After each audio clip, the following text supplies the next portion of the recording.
பல வருடங்கள் கழித்து நிம்மதியாக பகலில் உறங்கினான் சர்வா. பிறகு எழுந்து அமர்ந்தவன், பீட்சா சாப்பிட்டா நல்லா இருக்கும் இல்ல என்று யோசனை செய்து அதை ஆர்டர் செய்தான். பீட்சா வந்தவுடன் டெலிவரி பாயை பார்த்தவன் தன் பழைய நிலையை எண்ணி லேசாக சிரித்தான். 500 ரூபாயை எடுத்து அந்த டெலிவரி பாயிடம் கொடுத்தான். சார், பில் அமௌண்ட் 400 தான் என்று அவன் கூற, மீதிய டிப்ஸா வச்சுக்கோங்க பிரதர் என்று கூறி சிரித்துவிட்டு உள்ளே சென்றான் சர்வா. அந்த பீட்சா பாக்ஸை அலுங்காமல் குலுங்காமல் எடுத்து வந்த சர்வா வெகுநேரம் திறக்காமல் அதையே பார்த்து கொண்டிருந்தான். ஆசிரமத்தில் வளர்ந்தபோது தேவைக்கு உணவு கிடைப்பது கூட பெரிய விஷயமாக இருந்தது. ஆனால் இன்று ஆசைப்பட்டது போல சாப்பிட முடிகிறது. இனிமே நாம எப்பவுமே இப்படிதான் இருக்கணும். யாரும் நமக்காக நமக்கு பிடிச்சதை செய்ய மாட்டாங்க, நாம தான் செஞ்சுக்கணும் என்று தனக்குத்தானே சொன்னவன் திருப்தியாக அந்த பீட்சாவை உண்டு முடித்துவிட்டு ஈவினிங் ஒரு ஒயிட் ஷர்ட், பிளாக் பேண்ட் அணிந்தவன் கண்ணாடியில் ஒருமுறை தன்னை பார்த்துவிட்டு விக்ரமன் அனுப்பியிருந்த அட்ரஸுக்கு கிளம்பினான். அதிகபட்சம் நடந்து சென்றே பழகியவனுக்கு இன்று கால் டாக்ஸியில் செல்வது கூட வித்தியாசமாக தெரிந்தது. அந்த இடத்திற்கு வந்ததும் ஹோட்டல் விஸ்தாராவின் பிரம்மாண்டத்தில் ஒரு நொடி ஆடிப்போனான். அவசியம் இங்க போய் கரிகாலனை மீட் பண்ணியே ஆகணுமா என்று மீண்டும் அதே சந்தேகம் வந்தது. பிறகு பண்ணித்தான் ஆகணும், அப்பா ஆசைப்பட்டபடி டைகர் ஆகிடணும் என்று தனக்குத்தானே சொல்லிக் கொண்டவன் உள்ளே நுழைய பார்க்க, நில்லு, யார் நீ என்று செக்யூரிட்டி தடுத்தார். உள்ள போறேன், ஏன் கேக்குறீங்க? நீ எல்லாம் இங்க வரக்கூடாது, இங்கிருந்து போ, இது பெரிய பெரிய ஆளுக வர இடம் என்று சர்வாவின் உடையை பார்த்து எரிச்சலுடன் சொன்னார். அதில் கடுப்பான சர்வா, என்ன சொல்றீங்க, எதுக்காக என்ன உள்ள விட மாட்டீங்க என்று மீண்டும் கேட்டான். என்ன நீ, அதான் சொல்றல, தேவையில்லாம இங்க நின்னு சீன் போடாம கிளம்பி போ, பெரிய பெரிய ஆளுங்க வர நேரம், உன்னை பார்த்தா தேவையில்லாம எனக்கு தான் பிரச்சனை என்று அவனை விரட்டுவதிலேயே குறியாக இருந்தார். நீங்க என்ன 5 நிமிஷத்துக்கு முன்னாடி பார்த்திருப்பீங்களா? உடனே என்னை பத்தி எல்லாமே தெரிஞ்ச மாதிரி என்ன வெளியே போன்னு சொல்றீங்க. நான் இங்க முக்கியமான ஒருத்தரை மீட் பண்றதுக்காக வந்திருக்கேன், உள்ள போய் ஆகணும் என்று சர்வா பொறுமையுடன் கூற, இது என்ன உன் அப்பம் கட்டின ஹோட்டல்னு நினைச்சியா உடனே உள்ள வந்து பார்த்துட்டு போறதுக்கு? உன்னை பார்த்தாலே தெரியுது நீ ஒரு லோ கிளாஸ் பையன்னு. உன்னெல்லாம் உள்ள விட்டுட்டு ஏன் வேலைக்கு ஆப்பு வச்சுக்க முடியாது, ஒழுங்கா இங்கிருந்து போயிடு, இல்ல அவ்வளவுதான் என்று அவர் பேசிக்கொண்டே போக சர்வாவிற்கு ரத்தம் கொதித்தது. தன்னை கட்டுப்படுத்தி கொண்டவன் விக்ரமனுக்கு போன் செய்தான். என்ன டைகர், ஹோட்டலுக்கு வந்துட்டியா என்று அவர் கேட்க, வந்துட்டேன், ஆனா இந்த செக்யூரிட்டி என்ன உள்ள விட மாட்டேன்னு சொல்றாரு. நீங்க எந்த டேபிள் புக் பண்ணிருக்கீங்க, கொஞ்சம் சொல்ல முடியுமா என்று சர்வா கேட்க, டேபிளா, இந்த ஹோட்டலே என்னோடதுதான் சர்வா, நீ முதல்ல உள்ள போ, மத்ததெல்லாம் நான் பாத்துக்கிறேன் என்று அவர் கூற, இல்ல அங்கிள், இந்த செக்யூரிட்டி ரொம்ப ஓவரா பேசுறாரு, நான் உள்ள வந்தா அவருக்கு வேலை போயிடுமா என்று சர்வா கூறி முடிக்க, வாட், யார் அப்படி சொன்னது? நீ 2 நிமிஷம் வெயிட் பண்ணு சர்வா, நான் என்னன்னு பாக்குறேன் என்று வேகமாக சொன்னார் விக்ரமன். இட்ஸ் ஓகே அங்கிள், நீங்க வாங்க, நான் வெயிட் பண்றேன் என்று கூறிய சர்வா போனை கட் செய்துவிட்டு மீண்டும் செக்யூரிட்டியை பார்த்தான். இந்த மாதிரி டிராமாலாம் நான் நிறைய பார்த்திருக்கேன், இதுக்கெல்லாம் நான் ஏமாற மாட்டேன் என்று அவர் கூற, சர்வா பதில் சொல்லாமல் அமைதியாக கை கட்டி கொண்டு விக்ரமனுக்காக காத்திருந்தான். இது வேலைக்கு ஆகாது என்று அந்த செக்யூரிட்டி மற்ற செக்யூரிட்டிகளை பார்க்க அனைவரும் சேர்ந்து சர்வாவை வெளியில் இழுத்து தள்ள தயாராகினர். அப்போது, ஏய் இங்க பாரு வைஷு, உன்னோட எக்ஸ் பாய் ஃப்ரெண்ட் நின்னுகிட்டு இருக்கான் என்று ஒரு குரல் கேட்க பின்னால் திரும்பி பார்த்தான் சர்வா. வைஷ்ணவி, ஆகாஷ் மற்றும் சில ஃப்ரெண்ட்ஸ் கூட்டம் அங்கே வந்து நின்றது. ஏய், அவன் என்னோட பாய் ஃப்ரெண்டுன்னு சொல்லாதேன்னு எத்தனை தடவை சொல்றது, இன்னொரு டைம் அப்படி சொன்ன அவ்வளவுதான், என் இமேஜே போயிடும் போல என்று ஏதோ சர்வாவால் தான் அசிங்கப்பட்டது போல வெகுவாய் முகத்தை சுளித்துக் கொண்டாள் வைஷ்ணவி. ஆமா, என்ன பாய் ஃப்ரெண்டுன்னு சொன்னா உனக்கு அசிங்கமா தான் இருக்கும், ஏன்னா நான் எப்பவும் ஒரே மாதிரி உண்மையா இருக்கிறவன், ஆனா நீ அப்படி இல்லையே, காசு இருக்கிறவனை எல்லாம் பாய் ஃப்ரெண்டா மாத்திப்ப, நீ எல்லாம் அசிங்கப்படலாம், தப்பில்ல என்று சர்வா சற்று அசராமல் பதில் கூற வைஷ்ணவி அவமானத்தில் பல்லை கடித்தாள். அது சரி, நீ இங்க என்ன பண்ணிக்கிட்டு இருக்க? ஹோட்டல்ல வெறிக்க பார்த்துக்கிட்டு இருக்க போல, யாரும் உள்ள விடலையோ என்று ஆகாஷ் கேலியாக கேட்டான். விக்ரமன் சார் என்ன வர சொன்னாரு, அதான் வந்தேன் என்று ஒற்றை வரியில் பதில் கூறினான் சர்வா. அதை கேட்டு மீண்டும் சிரித்த ஆகாஷ், ஹே வைஷு, உனக்கு விஷயம் தெரியாதுல்ல, இந்த சர்வாவோட அப்பா விக்ரமன் சாரோட முன்னாள் டிரைவரா, சோ எனக்கு தெரிஞ்சு சார் அந்த வேலையை எனக்கு கொடுங்க சார்னு கெஞ்சி கேட்கத்தான் இவன் இப்ப இங்க வந்திருப்பான்னு நினைக்கிறேன் என்று ஆகாஷ் சொல்ல அது ஏதோ பெரிய காமெடி என நினைத்து அந்த கூட்டமே சிரித்தது. அப்போது அந்த சிரிப்பொலியை கிழித்துக் கொண்டு ஒரு பிளாக் கலர் ஆடி கார் சீறி பாய்ந்து அங்கு வந்து நின்றது. அனைவரது பார்வையும் காரின் பக்கம் திரும்பியது. காரிலிருந்து மிடுக்காக விக்ரமன் இறங்கியதும், இங்க என்ன நடக்குது என்று கேட்க அவருக்கு சல்யூட் அடித்த செக்யூரிட்டி, சார், இந்த பையன் பிரச்சனை பண்ணிக்கிட்டு இருக்கான், என்ன சொன்னாலும் போக மாட்டான், ஒரு நிமிஷம் சார், இவனை இப்பவே வெளியே விரட்டிடுறேன் என்று சர்வாவின் சட்டை மீது மீண்டும் கை வைத்து தள்ள முயற்சித்தார். ஏய், யார பத்தி என்ன பேசிக்கிட்டு இருக்க என்று விக்ரமன் கண்கள் சிவக்க கத்தியவர் கோபமாக செக்யூரிட்டியை முறைத்தார். ஐயோ சார், நான் எதுவும் பண்ணல, இவன்தான் என்று மீண்டும் ஏதோ சொல்ல வர, ஷட் அப், முதல்ல அவர் மேலிருந்து கையை எடு என்று அவர் கொடுத்த அதட்டலில் அந்த ஹோட்டலே ஒரு நொடி அதிர்ந்து நின்றது. ஆகாஷ், வைஷ்ணவி எல்லோரும் பயந்து 2 அடி பின்னால் நகர்ந்து நின்றனர். செக்யூரிட்டியின் கால்கள் நடுங்க ஆரம்பித்தது.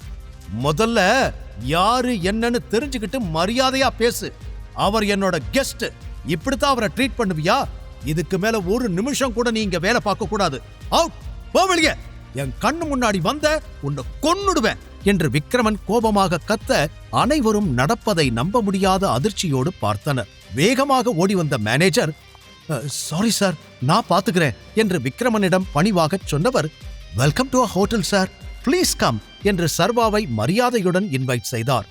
சாரி சர்வா, இவனால உன் மூட் ஸ்பாயில் ஆகியிருக்கும், அவன் பண்ண தப்புக்கு நான் மன்னிப்பு கேட்டுக்கிறேன் என்று சர்வாவிடம் விக்ரமன் கவலையுடன் சொல்ல, இட்ஸ் ஓகே அங்கிள், இதெல்லாம் நான் நிறைய பார்த்திருக்கேன், இது ஒன்றும் அவ்வளோ பெரிய விஷயம் இல்லை, பாவம், பார்த்தா புள்ளக்குட்டிக்காரர் மாதிரி தெரியுது, இந்த ஆளை வேலையிலிருந்து விரட்டிடாதீங்க, மன்னிச்சிடலாம் என்று அமைதியாக சொன்னான் சர்வா. அதை கேட்ட செக்யூரிட்டி கண்கள் கலங்கி சர்வாவை பார்த்து சல்யூட் அடித்தார். சரி வா, நாம உள்ள போலாம் என்று அவனை தட்டி கொடுத்து அவனோடு சேர்ந்து விக்ரமன் நடக்க ஆரம்பிக்க, என்னடா நடக்குதுங்க, இவனுக்கு இவ்வளோ மரியாதையா என்பது போல வைஷ்ணவி, ஆகாஷ் கூட்டம் பேய் அறைந்தது போல் நின்று கொண்டிருந்தது. சிறிது நேரத்தில் அந்த ஹோட்டலில் இருக்கும் லக்ஸூரியஸான அறைக்கு வந்து சேர்ந்தனர் இருவரும். ஏற்கனவே அங்கு காத்து கொண்டிருந்த மேனேஜர் இருவரையும் மரியாதையாக வெல்கம் செய்தார். பின், குட் ஈவினிங் சார், என்ன சாப்பிட்றீங்க, உங்களுக்கு என்ன கொண்டு வரட்டும் என்று பணிவோடு ஆர்டர் கேட்டார். நம்ம கிட்ட இருக்கிற எல்லா இம்போர்ட்டட் ட்ரிங்க்ஸையும் கொண்டு வாங்க என்று விக்ரமன் சொல்ல மேனேஜர் ஆச்சரியத்துடன் பார்த்தார். காரணம், அதில் சில சரக்கின் விலை லட்சங்களுக்கும் மேல்.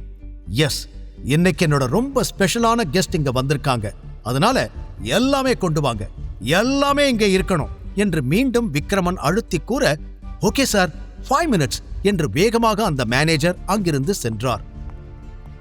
அடுத்த சில நிமிடங்களில் பிரைவேட் லிஃப்ட் ஓபன் ஆக கழுத்தில் கிட்டத்தட்ட 20 பவுண்ட் செயின், கையில் கோல்ட் வாட்ச், சுறா டாட்டூஸ், வாயில் சுருட்டு என 50 வயதிலும் கட்டு மஸ்தாக இருக்கும் கேங்ஸ்டர் கரிகாலன் தன் பாடிகார்ட்ஸுடன் உள்ளே வந்தார். அவரை பார்த்து விக்ரமன் எழுந்து கட்டி அணைக்க சர்வா முகத்தில் எந்த சலனமும் இல்லாமல் அமர்ந்தபடியே அவரை பார்த்து கொண்டிருந்தான். இதுவரை போஸ்டர்கள், கிரைம் நியூஸ் ரீல்களில் மட்டுமே பார்த்திருந்த கரிகாலன் அதற்கு கொஞ்சமும் கம்பீரமும் குறையாமல் அவன் முன்னால் இருந்த சோஃபாவில் அமர்ந்தார். அவர் கையசைக்க பாடிகார்ட்ஸ் வெளியேறினர். அந்த பிரைவேட் ஸ்வீட் ரூமில் 3 மட்டுமே இப்போது அமர்ந்திருந்தனர். சுருட்டை இழுத்து புகையை விட்ட கரிகாலனின் கண்கள் சர்வாவை ஆழமாக பார்த்து அலசியது. சர்வாவும் இமைக்காமல் கரிகாலனையே பார்த்து கொண்டிருந்தான். பின் சுருட்டை அணைத்த கரிகாலன் விக்ரமனிடம், நீ சொன்ன அந்த ஸ்பெஷல் பர்சன் இந்த பொடியன்தானா என்று நக்கலாக கேட்க விக்ரமன் சீரியஸ் ஆனார். கரிகாலா, 18 வருஷத்துக்கு முன்னாடி ஹவுஸ் ஆஃப் டைகர்ங்கிற பேரை கேட்டாலே எல்லாரும் பயந்து நடுங்குவாங்க. காரணம், டைகர் ராஜன். ஏழைங்களுக்கு ராஜன் மேலே இருந்த மரியாதையும் அதிகாரத்துல இருக்கிறவங்களுக்கு ராஜன் மேலே இருந்த பயமும் அவரை இந்த மாஃபியா வேர்ல்டுக்குள்ள ஒரு பெரிய கேங்ஸ்டர் ஆக்குச்சு. And he ruled this mafia world. அது உனக்கே நல்லா தெரியும் என்று உணர்ச்சி பொங்க சொல்ல அதை ஆமாம் என்று தலையசைத்து ஆமோதித்தார் கரிகாலன். ஆனா ராஜன் இறந்ததுக்கு அப்புறம் இங்க எல்லாருக்கும் பயம் விட்டு போச்சு. சரியான லீடர் இல்லாம அண்டர்வேர்ல்டுக்குள்ளேயே ஏகப்பட்ட பிரச்சனை. இந்த ஹவுஸ் ஆஃப் டைகர்ஸை அடியோட காலி பண்ண வெளியே நிறைய பேர் காத்துக்கிட்டு இருக்காங்க. நம்மள மாதிரி உண்மையான ராஜன் விசுவாசிகள் இப்ப நிறைய பேர் இல்ல என்று விக்ரமன் சொல்ல சொல்ல சர்வா தன் அப்பாவை பற்றியும் கரிகாலனைப் பற்றியும் தெரிந்து கொண்டான். மாத்தணும் கரிகாலா, பழையபடி எல்லாத்தையும் மாத்தணும், இவன் மாத்துவான் என்றார். உடனே கரிகாலன் சந்தேகத்தோடு, இவனா? எப்படி? யார் இவன் என்று கேட்க, உனக்கு முன்னாடி உட்கார்ந்திருக்கிறது சாதாரண பொடியன் இல்ல கரிகாலா, டைகர், பேரு சர்வா, நம்ம ராஜனோட ஒரே பையன். அவன் அப்பா விட்டு போன எல்லாத்தையும் திருப்பி எடுக்கிறதுக்காக வந்திருக்கான். Yes, the tiger has come back. இவனை பத்தி நம்ம அண்டர்வேர்ல்ட்ல இருக்கிற எல்லாருக்கும் சொல்லணும். அதுக்கு முன்னாடி ஃபர்ஸ்ட் உனக்கு இன்ட்ரோடியூஸ் பண்ணி வைக்கலான்னு இங்க கூட்டிட்டு வந்தேன் என்று அறிமுகம் செய்து வைத்த நேரம் அவர் சொன்னது போல அனைத்து சரக்குகளும் வரிசையாக அங்கு அடுக்கப்பட்டது. கரிகாலன் சர்வாவை சில நொடிகள் கண்ணிமைக்காமல் பார்த்தார். பின் தன்னிலைக்கு வந்தவர் அவனை மேலும் கீழும் பார்த்துவிட்டு, இத்தனை வருஷமா ஒரு இடம் விடாம தேடியும் கிடைக்காத உங்க டைகர் இப்ப எப்படி கிடைச்சான்? இவ்வளவு நாள் எங்க இருந்தா, என்ன பண்ணிக்கிட்டு இருந்தா என்று கேட்டார். அதெல்லாம் ஒரு பெரிய கதை. ஒரு வழியா எங்க டைகர் எங்க கிட்ட வந்து சேர்ந்தாச்சு. இனிமே டைகர் தான் எல்லாமே. நம்ம அண்டர்வேர்ல்ட்ல எல்லாத்தையும் மாத்தணும். டைகருக்கு கீழே எல்லாமே இருக்கிற மாதிரி செட் பண்ணணும். அதுதான் அடுத்த வேலை என்று விக்ரமன் பேசிக்கொண்டே போக அதை கேட்டு சிரித்த கரிகாலன், ரொம்ப வேகமா முடிவெடுக்கிறீங்கன்னு நினைக்கிறேன். உங்களோட ஆர்வம் எல்லாம் எனக்கு புரியுது. ஆனா வந்தவுடனே டைகர் ஆகணும்னா எப்படி? அதுக்குன்னு சில தகுதி வேணுமில்ல? அது இருக்கா இவங்கிட்ட? இப்ப கூட பாரு, இவ்வளோ நேரம் நம்ம 2 பேரும் தான் பேசிக்கிட்டு இருக்கோம். இவன் வாயை திறந்து பேசாம வேடிக்கை மட்டும் பார்த்துக்கிட்டு இருக்கான். இவனை நம்பி அவ்வளோ பெரிய பொறுப்பை எப்படி கொடுக்க முடியும்? அதான் நான் வேண்டான்னு சொல்றேன் என்று நம்பிக்கை இல்லாமல் தலையாட்டிய கரிகாலன், எனக்கு இது சரியா வரும்னு தோணல என்று பட்டென கூறிவிட்டார். நோ, டைகர் கிட்ட இப்படியெல்லாம் பேசக்கூடாது கரிகாலன், பார்த்து பேசு, இல்லனா விளைவுகள் மோசமாயிருக்கும் என்று விக்ரமன் உடனே கூற, இங்க பாரு, இப்ப கூட அவனுக்காக நீதான் ரோசப்பட்டு பேசிக்கிட்டு இருக்க. அவன் எதுவும் பேசலையே. ராஜனோட பிளட்டா இருந்திருந்தா இந்நேரம் நான் பேசினதுக்கு என் பல்லு எகிரி இருக்கும் என்று மீண்டும் சர்வாவை ஆழமாக பார்த்தார் கரிகாலன். அது சர்வாவின் தன்மானத்தை சீண்டியது. அவன் கண்களில் சட்டென கோபம் தெரித்தது. ஆனாலும் தன்னை கண்ட்ரோல் செய்து கொண்டவன், இங்க பாருங்க, வெறும் பஞ்ச் டயலாக் பேசுறவன் மட்டும் ஹீரோ கிடையாது. நீங்க நிறைய சினிமா பார்த்து கெட்டு போயிருக்கீங்க. அதான் என்ன பார்த்தா உங்களால டைகர்னு நம்ப முடியல. எப்ப எதை செய்யணும், யார்கிட்ட என்ன பேசணும்னு எனக்கு தெரியும்.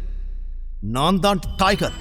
என்னுடைய இடத்தை திரும்ப எடுக்கிறதுக்காகத்தான் நான் இங்க வந்திருக்கேன். அதை எப்படி எடுக்கணும்னு எனக்கு தெரியும் என்று அழுத்தமாக கூறினான் சர்வா. அவனது தன்னம்பிக்கையும் தைரியத்தையும் கவனித்த கரிகாலன் எழுந்து நின்றார். அப்போ நீதான் டைகர், கரெக்டா என்று கிளாஸை கையில் எடுத்தபடி அவனை பார்த்து கேட்க, ஆமாம் என்பது போல சர்வா தலையாட்ட, இங்க பாரு, நீன்னு இல்ல, இந்த பட்டத்தை தேடி யார் வந்திருந்தாலும் நான் இதைத்தான் பேசியிருப்பேன். இவ்வளவு வருஷம் நீ எங்க இருந்தேன்னு தெரியல. திடீர்னு ஒரு நாள் நான் தான் உங்க டைகர், திரும்ப வந்துட்டேன் அப்படின்னு சொன்னா எல்லாத்தையும் உன்கிட்ட ஒப்படைச்சிட்டு உன் பின்னாடி எங்களால வந்துட முடியாது. அதுக்கு நீ தகுதியான ஆளான்னு நாங்க தெரிஞ்சுக்கணும். நீதான் அதை நிரூபிக்கணும் என்று கரிகாலன் சொன்னதும் அவர் தன்னிடம் ஏதோ எதிர்பார்க்கிறார் என்பதை சர்வா புரிந்து கொண்டான். சரி, நான் என்ன பண்ணணும் என்று பேச்சை வளர்க்காமல் நேருக்கு நேர் கேட்டான். தட்ஸ் மை டைகர் என்று விக்ரமன் பெருமையாக அவனை பார்க்க, உன்னை பத்தி ஆல்ரெடி விக்ரமன் நிறைய பெருமை பேசிட்டான். ஆனா என்னாலதான் உன்னை டைகர்னு அக்செப்ட் பண்ணிக்க முடியல. சோ உனக்கு ஒரு சேலஞ்ச் கொடுக்கலான்னு இருக்கேன் என்று கரிகாலன் சொன்னதும் விக்ரமன் திகைத்தார். நாம 2 பேரும் ஒரு ஃபைட் வச்சுக்கலாம். நீ தோத்து போயிட்டா குடுக்கிற பணத்தை வாங்கிட்டு இதோட இங்கிருந்து போயிடணும். திரும்ப வரவே கூடாது. ஒருவேளை ஜெயிச்சா நீ என்ன சொன்னாலும் கேட்க நான் தயார் என்று தெளிவாக கூறினார். சர்வா சில நொடிகள் யோசித்தான். விக்ரமனுக்கு இது எதுவும் சரியாக படவில்லை. சர்வாவை மட்டுமே பார்த்து கொண்டிருக்க அவனும் சிறிய புன்னகையோடு, எப்ப சண்டை போட போறோம் என்று கேட்டான். சர்வாவின் தைரியத்தைக் கண்டு கரிகாலன் முகத்தில் ஒரு மர்ம சிரிப்பு தோன்றியது. கையில் இருந்த ஸ்காட்ச் விஸ்கியை முழுவதுமாக குடித்து முடித்த கரிகாலன், எப்போ எங்கன்னு தானே தெரிஞ்சுக்கணும், இப்பவே சொல்றேன், ஆனா அப்புறம் பயந்து ஓடிடக்கூடாது என்றதும் சர்வாவோ கொஞ்சம் கூட அசராமல் எழுந்து நின்று நேருக்கு நேராக கரிகாலனை பார்த்து கம்பீரமாக புன்னகை செய்தான். கரிகாலனின் திட்டம் என்ன?